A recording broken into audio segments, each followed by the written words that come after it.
Ouais, alors bien sûr, aujourd'hui on est en deuil.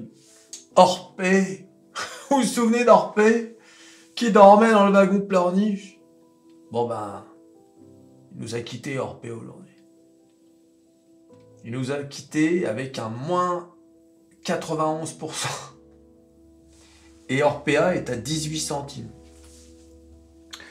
On va pas en parler dans cette vidéo parce que j'en ferai une autre, peut-être demain. Parce que voilà, quand on rend hommage, il faut le faire un peu sérieusement. On est en deuil. Hein. Donc voilà, là, il faut rendre hommage. Hein. On fera une petite minute de silence. Et puis surtout, il faut pas gâcher la bonne nouvelle du jour. C'est quoi la bonne nouvelle du jour?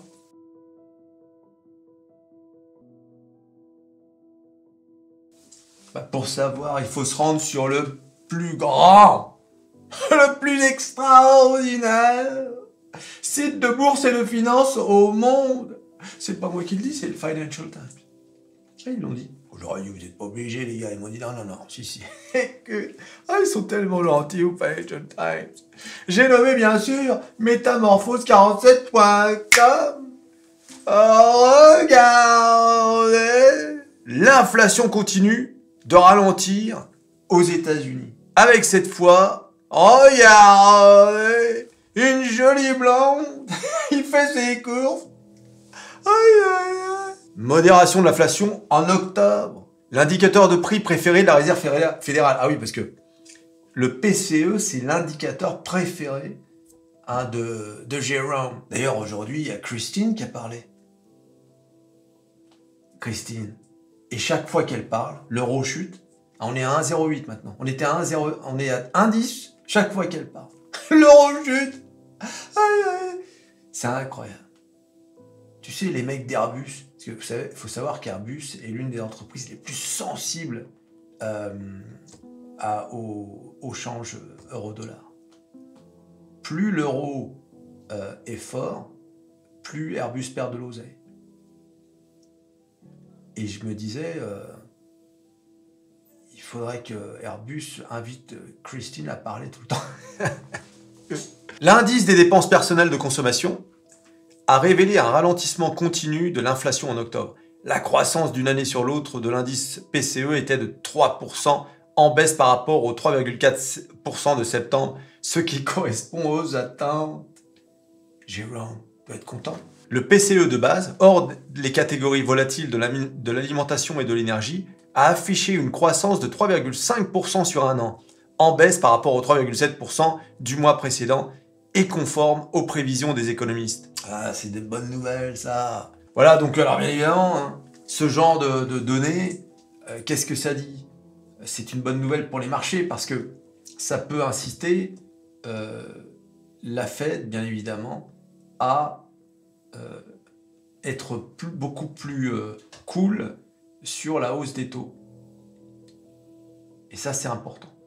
Et peut-être que le pivot, parce qu'il va y avoir un pivot, en 2024, pas en 2023, c'est mort, aura lieu plus tôt que prévu. Et ça, c'est une bonne chose. Surtout pour les petites capes du Nasdaq qui se sont fait cracher en 2022. Eh oui, les amis, les saucisses. Saucisses.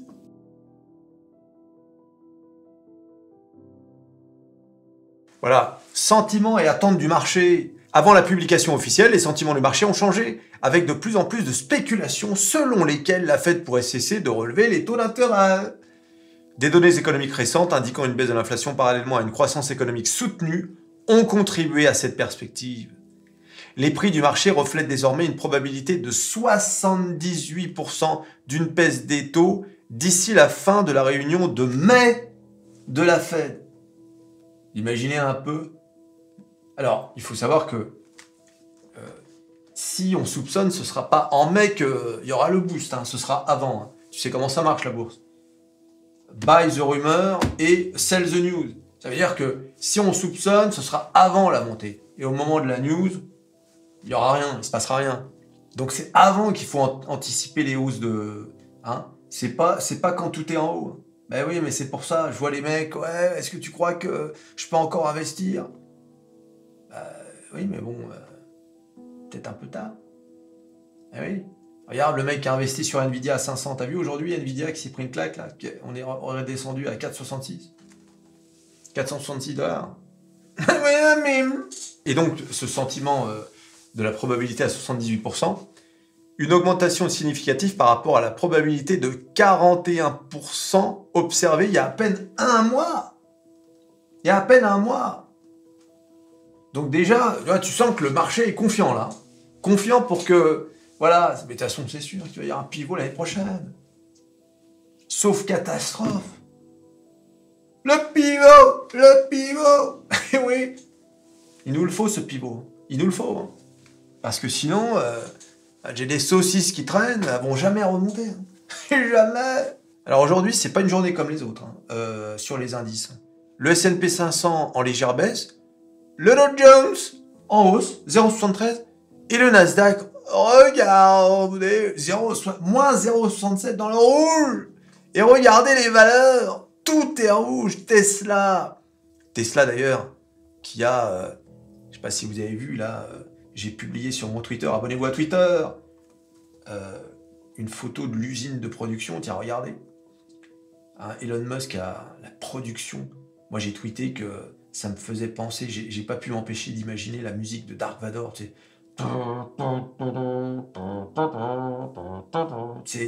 Ça fait vraiment... ça en jette hein, quand même ce truc.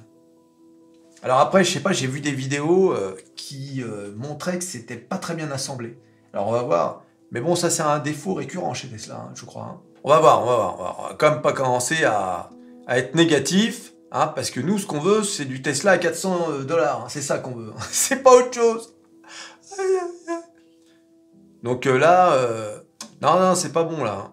Google qui se prend à moins 2,33. Meta, pareil.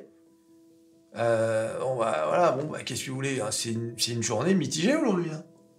Une journée mitigée. Après, on peut pas monter jusqu'au ciel tout le temps, les gars. C'est pareil. Ça pleurniche. Il faut bien des journées rouges. Hein. À noter que Stellantis est à 19,9 € à 10 centimes, même pas 9 centimes de D20. Alors, rendez compte, des 20 €. 20 € Stellantis. Voilà, j'en ai parlé hier. Bon, allez. Tu t'abonnes, tu likes, tu partages, tu cliques. Tu pas, tu peux cliquer. Orpé, on en reparle demain. L'inflation qui baisse. Et on se revoit à la prochaine vidéo. Allez, salut.